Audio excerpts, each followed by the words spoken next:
प्यारे बच्चों, सुधी हिंदी क्लासेस में आपका हार्दिक स्वागत है। कक्षा 12 हिंदी विषय में आज हम मैथिली शरण गुप्त द्वारा विरचित कैकेयी का अनुताप का संदर्भ, प्रसंग एवं व्याख्या को पढ़ेंगे। यदि आप चैनल पर पहली बार आए हैं तो सब्सक्राइब जरूर कर लें और अपने दोस्तों को ज़्यादा से ज़्यादा शेयर करें और वीडियो अच्छा लगे तो लाइक भी करें। पहला पद देखिए, मैथिली शरण गुप्त कैकेयी का अनुताप। कैकेयी का अनुताप का अर्थ होता है कैकेयी द्वारा किया गया पश्चाताप। अनुताप का अर्थ है पश्चाताप। तो कैकेयी जो पश्चाताप कर रही हैं राम को वनगमन दे करके, उसी का वर्णन मैथिली शरण गुप्त ने वर्णित किया है। पहला पद है, तदंतर बैठी सभा उटज के आगे, नीले बितान के तले दीप बहु जागे, टकटकी लगाए नयन सुरों के थे वे, परिणामोत्सुक उन भयातुरों के थे वे। उत्फुल्ल करौंदी कुंज वायु रह रह कर, करती थी सबको पुलक पूर्ण मह मह कर। वह चंद्रलोक था कहाँ चांदनी वैसी, प्रभु बोले गिरा गंभीर नीर निधि जैसी। यह हमारा पहला पद है। इसका संदर्भ हम कैसे लिखेंगे?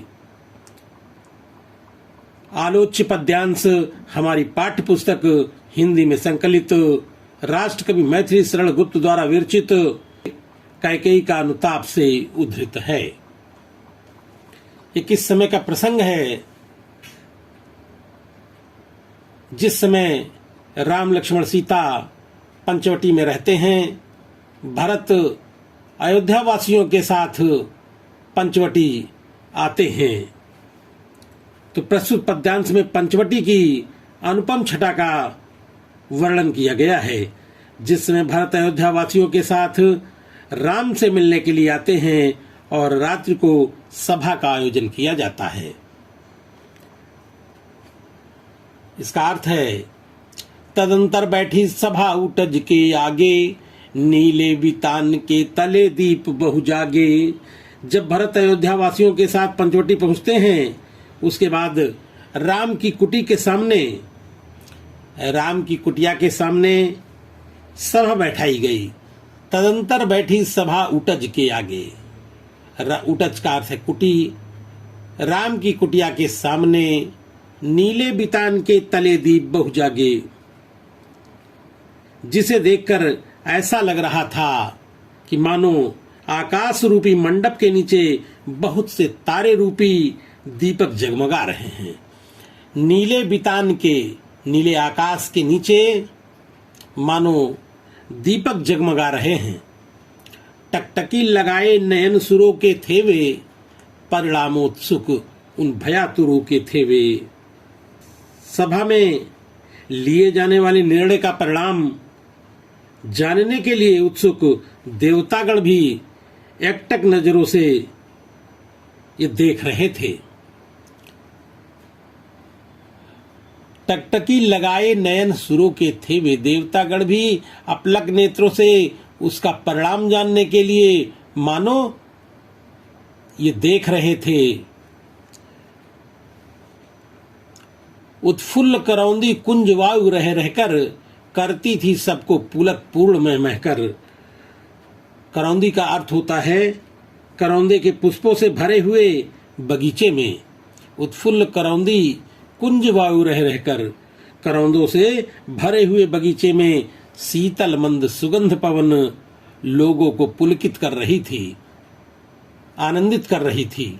करती थी सबको पुलक पूर्ण में महकर, सबको मानो वह पवन, शीतल मंद सुगंध पवन सबको पुलकित कर रही थी। वह चंद्रलोक था कहाँ चांदनी वैसी, प्रभु बोले गिरा गंभीर नीर निधि जैसी। वहां ऐसी चांदनी छिटक रही थी और वह चंद्रलोक के समान लग रहा था। वह चंद्रलोक था कहाँ चांदनी वैसी, चंद्रलोक के समान चांदनी छिटक रही थी। उस शांत सभा में श्री राम, प्रभु बोले गिरा गंभीर नीर निधि जैसी। गंभीर स्वर में श्री राम सागर के समान बोलना प्रारंभ किए। क्या बोले? हे भरत भद्र अब कहो अभीप्सित अपना, सब सजग हो गए भंग हुआ ज्यों सपना। हे आर्य रहा क्या भरत अभीप्सित अब भी, मिल गया अकंटक राज्य उसे जब तब भी। पाया तुमने तरु तले अरण्य बसेरा, रह गया अभीप्सित शेष तदपि क्या मेरा। यह तनु तड़प तड़प कर तब तो तात ने त्यागा, क्या रहा अभीप्सित और तथापि अभागा। ये दूसरा पैराग्राफ है। संदर्भ सबका एक होगा। इसका अर्थ है, हे भरत भद्र अब कहो अभीप्सित अपना। राम ने अपने अनुज भरत से ये कहते हुए ये उनसे कहा, राम ने अपने अनुज भरत से कहा कि तुम अपने मन की बात बताओ। हे भरत भद्र अब कहो अभीप्सित अपना, तुम अपने मन की बात को बताओ। सब सजग हो गए भंग हुआ ज्यों सपना। वहां उपस्थित सारे लोग उसी प्रकार सावधान हो गए जिस प्रकार स्वप्न टूटने पर व्यक्ति सावधान हो जाता है। हे आर्य रहा क्या भरत अभीप्सित अब भी। राम की बात सुनकर भरत कहते हैं कि हे आर्य अब मेरी कौन सी अभिलाषा शेष है। हे आर्य रहा क्या भरत अभीप्सित अब भी, अब मेरी कौन सी अभिलाषा शेष है। मिल गया अकंटक राज्य उसे जब तब भी, जिसे अयोध्या का एक शत्रु राज्य मिल गया हो और आपको जिसको अकंटक निष्कंटक राज्य अयोध्या जैसा मिल गया हो। पाया तुमने तरु तले अरण्य बसेरा, और आपको वनवास मिल गया, आपको वनवास मिल गया। रह गया अभीप्सित शेष तदपि क्या मेरा। फिर भी आप पूछते हैं कि आपको क्या शेष, आप और आपको वनवास मिल गया। पिताजी ने भी तड़प तड़प कर प्राण त्याग दिया। तनु तड़प तड़प कर तब तो तात ने त्यागा, पिताजी ने तड़प तड़प कर अपने प्राणों को त्याग दिया। तो इस अभागे को अब कौन सी चाह शेष है। क्या रहा अभीप्सित और तथापि अभागा। अब इस अभागे को अब क्या शेष है, अर्थात अब मुझे कुछ शेष नहीं है, ऐसा भरत ने राम से कहा। इसमें खड़ी बोली का प्रयोग किया गया है, काव्य सौंदर्य है, प्रसाद गुण है, अर्धा शब्द शक्ति है। हा इसी अयस के हेतु जनन था मेरा, निज जननी ही के हाथ हनन था मेरा। अब कौन अभीप्सित और आर्य वह किसका, संसार नष्ट है भ्रष्ट हुआ घर जिसका। मुझसे मैंने ही आज स्वयं मुँह फेरा, हे आर्य बता दो तुम ही अभीप्सित मेरा। प्रभु ने भाई को पकड़ हृदय पर खींचा, रोदन जल से सविनोद उन्हें फिर सींचा। इसका अर्थ होगा, भरत अपने भाग्य को कोसते हुए राम से कहते हैं। भरत जो है अपने भाग्य को कोसते हुए राम से कहते हैं, हा इसी अयस के हेतु जनन था मेरा, कि विधाता मुझे इसी अपयस के लिए मानो जन्म दिया है। निज जननी ही के हाथ हनन था मेरा। भरत कहते हैं कि यदि मेरी माँ मुझे मार दी होती तो शायद मुझे जन्म होते ही मेरी माँ मुझे मार देती तो शायद मुझे इतना कष्ट न होता। अब मेरी कोई इच्छा शेष नहीं बची है। और अभीप्सित और आर्य वह किसका, अब कौन अभीप्सित और आर्य वह किसका। अब मुझे कोई मेरी इच्छा शेष नहीं है, क्योंकि उस व्यक्ति का संसार नष्ट है भ्रष्ट हुआ घर जिसका। उस व्यक्ति की क्या इच्छा रह गई होगी जिस व्यक्ति का पूरा संसार सब कुछ नष्ट हो गया है। संसार नष्ट है, भ्रष्ट हुआ घर जिसका, जिसके लिए पूरा संसार नष्ट हो गया है और मेरा घर भी पूरा गर्त में चला गया है। मुझसे मैंने ही आज स्वयं मुंह फेरा, हे आर्य बता दो तुम ही अभिषित मेरा। आज मैं स्वयं दोषी हूँ, हे आर्य आप ही बता दीजिए कि मेरी अब कौन सी मनोकामना शेष रह गई है। प्रभु ने भाई को पकड़ हृदय पर खींचा, रोदन जल से सविनोद उन्हें फिर सींचा। भरत की दुख भरी बातों को सुन करके राम ने अपने हृदय से लगा लिया। प्रभु ने भाई को पकड़ हृदय पर खींचा। श्री राम ने भरत को अपने हृदय से लगा लिया और प्रसन्नता पूर्वक उनकी आंखों में आंसू आ गए तथा भरत की प्रशंसा करते हुए उन्होंने कहा, जिसको जन्म देने वाली माता नहीं समझ सकी, रोदन जल से सविनोद उन्हें फिर सींचा। राम ने कहा कि जिसको जन्म देने वाली माता नहीं समझ सकी, उसके हृदय की गहराई को कौन समझ सकता है। ऐसा श्री राम ने भरत से कहा। अगला है, उसके आशय की थाह मिलेगी किसको, जन कर जननी भी जान न पाई जिसको। उस व्यक्ति को कौन समझ सकता है जिसको जन्म देने वाली माँ जिसको नहीं समझ पाई, तो उसे कौन समझ पाएगा। ऐसा राम ने कहा। अगला पद है, यह सच है तो अब लौट चलो तुम घर को, चौके सब सुनकर अटल के कई स्वर को। राम की बातें सुनकर के कैकेयी कहती हैं कि यह सब सच है तो तुम अब घर को लौट चलो। ऐसा कैकेयी द्वारा इस प्रकार दृढ़ स्वर सुनकर सब लोग आश्चर्यचकित हो गए। आगे है, सबने रानी की ओर अचानक देखा, वैदव्य तुषारा व्रता यथा विधि लेखा। बैठी थी अचल तथापि असंख्य तरंगा, वह सिंही अब थी हाहा गोमुखी गंगा। हा जन कर भी मैंने न भरत को जाना, या सुन ले तुमने स्वयं भी यह माना। यह सच है तो फिर लौट चलो घर भैया, अपराधिन मैं हूं तात तुम्हारी मैया। ऐसा कैकेयी ने कहा। सबने रानी की ओर अचानक देखा। सब लोगों ने रानी की ओर आश्चर्यचकित होकर के देखा। क्या देखा? वैदभ्य तुषारा व्रता यथा विधि लेखा। उस समय विधाता रूपी वैदभ्य तुषारा व्रता, उस समय विधवा रूप में सफेद वस्त्र पहने हुए इस प्रकार लग रही थी। वैदभ्य तुषारा व्रता यथा विधि लेखा। उस समय रानी कैकेयी विधवा रूप में सफेद वस्त्रों को धारण किए हुए ऐसे लग रही थी मानो कुहरे ने चांदनी को ढक लिया हो। तुषारा व्रता यथा विधि लेखा। तुषारा व्रता कहा गया है कुहरे को, जैसे कुहरे ने चांदनी को ढक लिया हो। बैठी थी अचल तथापि असंख्य तरंगा, वह सिंही अब थी हाहा गोमुखी गंगा।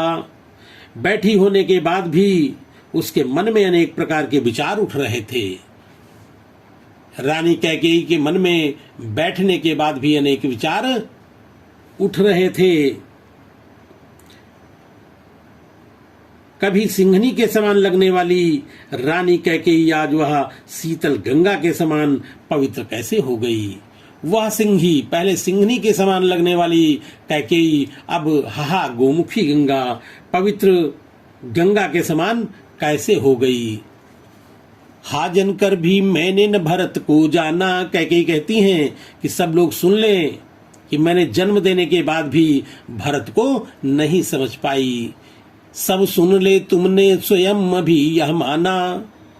भरत को मैं नहीं जान पाई और कहती हैं कि अभी राम ने भी यह स्वीकार किया कि कैकेयी कहती हैं कि यदि कि मैंने जन्म दे करके भी मैं उसे नहीं समझ पाई। यह सच है तो फिर लौट चलो घर भैया।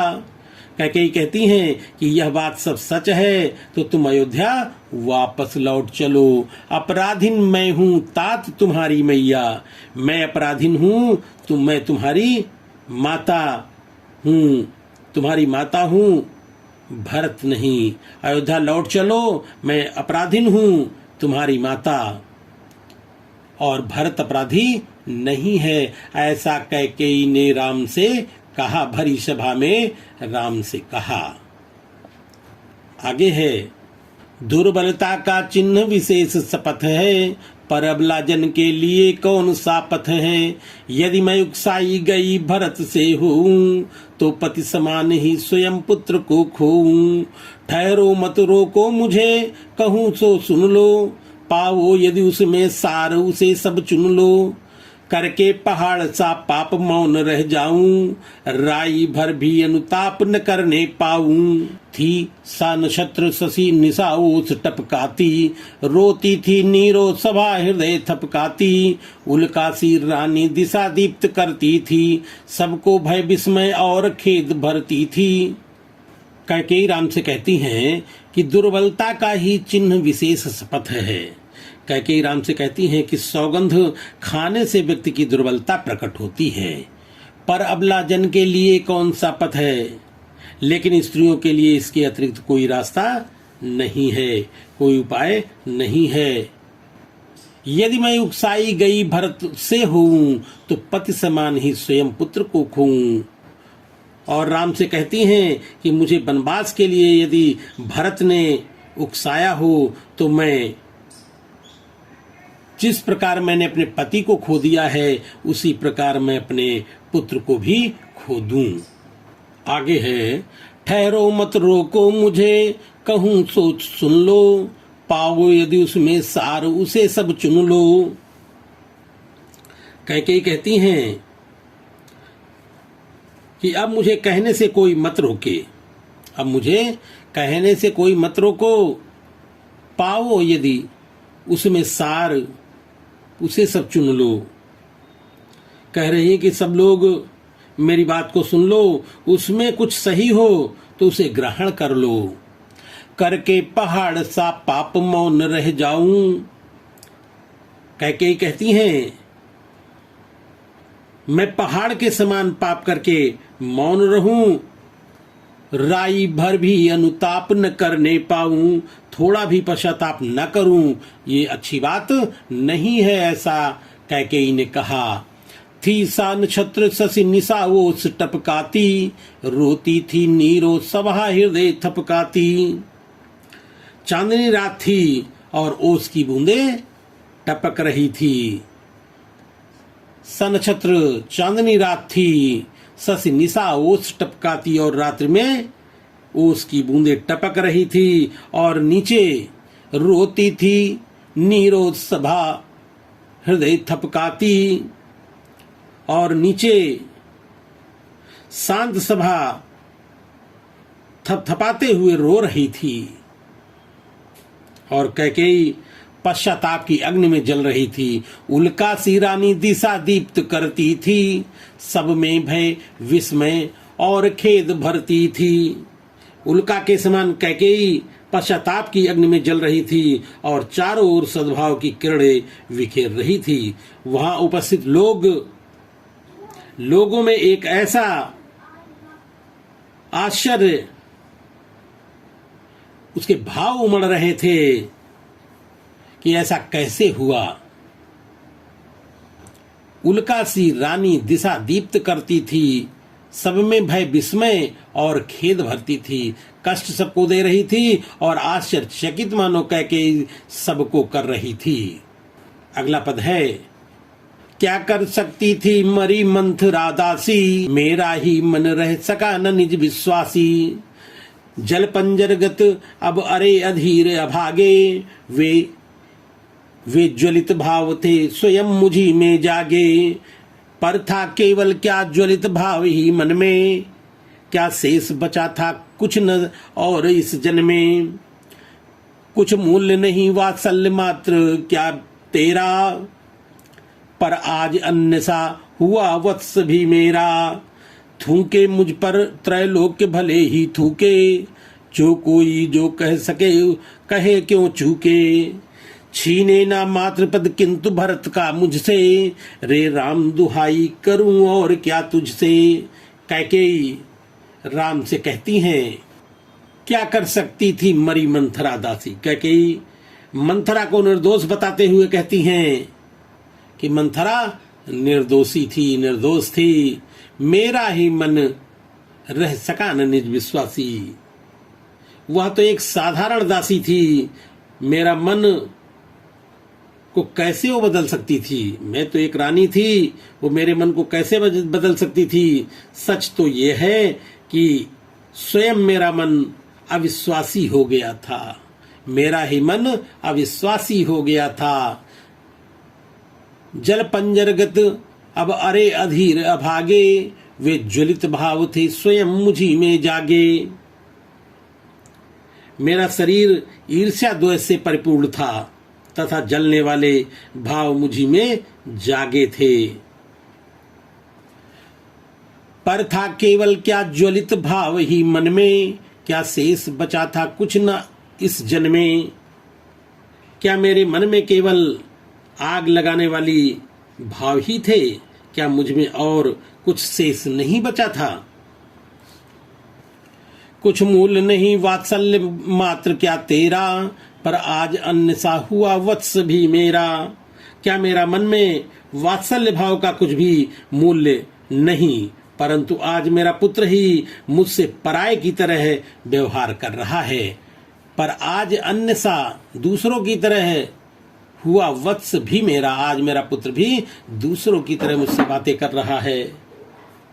कैकेयी कहती हैं, थूके मुझ पर त्रैलोक्य भरे भले ही थूके, जो कुछ जो कह सके कहे क्यों चूके। कैकेयी पश्चाताप करती हुई कहती हैं कि तीनों लोक मुझे क्यों न धिक्कारे। त्रैलोक्य भले ही थूके, पूरा त्रैलोक्य तीनों लोक क्यों न मुझे धिक्कारे। मैं मेरे विरुद्ध जिसके मन में जो कुछ आए वह कहे। हे राम, मैं तुमसे विनती करती हूँ, जिसके मन में जो कुछ आए सो कहे। अब राम से विनती कैकेयी करती हैं कि छीने ना मातृ पद किंतु भरत का मुझसे, कि मुझसे मातृपद अर्थात माता को पुत्र कहने का अधिकार केवल हे राम मुझसे मत छीनो। ऐसा कैकेयी ने कहा कि भरत को पुत्र कहने का अधिकार न छीना जाए। हे राम दुहाई करूं और क्या तुझसे। हे राम, मैं आपसे विनती करती हूँ, दुहाई करती हूँ कि मुझसे भरत को मेरा मातृपद मुझसे न छीना जाए। ऐसा कैकेयी ने राम से कहा। अगला पद है, कहते आते थे यही ये भी नरदेही, माता न कुमाता पुत्र को पुत्र भले ही। अब कहे सभी यह हाय विरुद्ध विधाता, है पुत्र पुत्र ही रहे कुमाता माता। कैकेयी आत्मग्लानि में डूबी हुई कहती हैं कि अभी तक तो मानव समाज यही कहते आता है, यही कहते आया है कि पुत्र कुपुत्र भले ही हो जाए लेकिन माता कुमाता नहीं होती। आत्मग्लानि में डूबी हुई कैकेयी कहती हैं कि अभी तक तो मानव समाज यही कहता आया है, मानव समाज में यही प्रचलित है, कहते आते थे यही अभी नरदेही, माता न कुमाता पुत्र कुपुत्र भले ही। माता कभी खराब माता नहीं हो सकती है, पुत्र चाहे खराब पुत्र क्यों न हो जाए। अब कहे सभी या हाय विरुद्ध विधाता, है पुत्र पुत्र ही रहे कुमाता माता। अब तो सभी लोग ये कहेंगे कि विधाता के बनाए नियमों के विरुद्ध यहाँ पुत्र पुत्र है लेकिन माता कुमाता हो गई है। ऐसा कैकेयी ने कहा।